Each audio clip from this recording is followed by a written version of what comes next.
Vendredi 5 septembre 2025, nous sommes à Porto-Novo, plus précisément au domicile de l'honorable Jean-Claude Sédozan Apiti, conditionnel de la Ligue des champions de proximité de Porto-Novo. Une visite des membres du comité d'organisation afin de lui exprimer sa gratitude pour son soutien à cette édition de la compétition, lui exposer les menus détails des préparatifs de la grande finale qui s'annonce pour le 14 septembre 2025. Profiter également de cette aubaine pour lui adresser une invitation officielle à être à nos côtés, à être aux côtés du public sportif portovien et public sportif béninois de façon générale, et aussi profiter toujours de cette aubaine pour mieux connaître le personnage.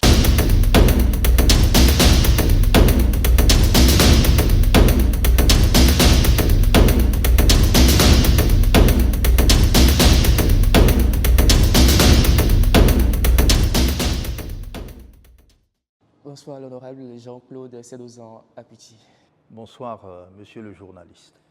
Déjà par ma voix, le comité d'organisation de la Ligue des champions de proximité de Porto-Novo vous remercie parce qu'aujourd'hui nous sommes honorés de nous retrouver dans ce cadre majestueux que nous apprécions déjà. Et cette visite s'inscrit dans le cadre des préparatifs de la finale, la grande finale de ce tournoi. Vous êtes un inconditionnel. Et déjà, inutile de le rappeler, votre soutien indéfectible à cette compétition, à ce tournoi de proximité chaque année dans la ville capitale, Porto-Novo. Nous sommes venus donc vous dire merci pour tout ce que vous ne cessez de faire pour la compétition. Aussi, vous informer en ce qui concerne les détails des préparatifs de la grande finale pour le 14 septembre 2025 et déjà vous inviter de façon officielle à répondre présent, bien sûr, à cette grande messe footballistique.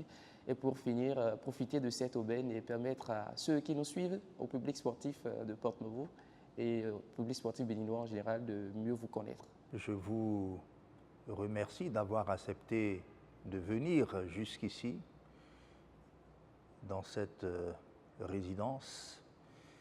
Vous êtes venu ici, à savoir l'organisation de ce championnat qui va trouver son épilogue le 14 septembre à travers la finale. Je suis pleinement informé de l'évolution de ce championnat et je ne peux que me féliciter du fait que tout se passe pour le moment bien.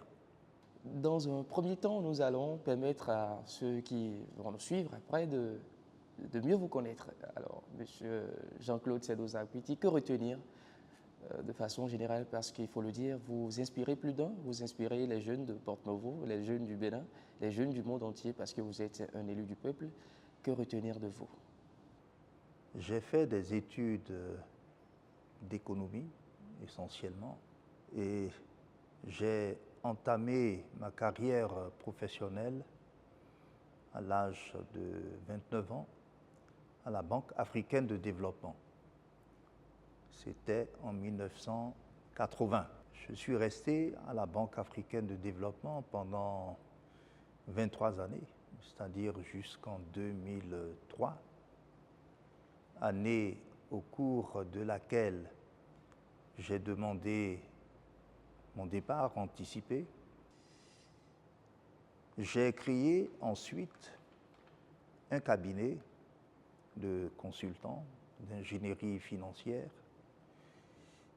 à Abidjan, puisque le siège de la Banque africaine de développement était à Abidjan, est toujours à Abidjan, quand en 2006, le président Yahi Boni m'a fait appel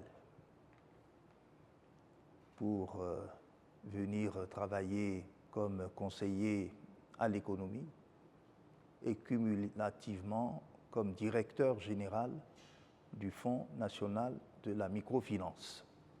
Historiquement, je suis le premier directeur général du Fonds national de la microfinance, puisque j'ai été nommé en 2006.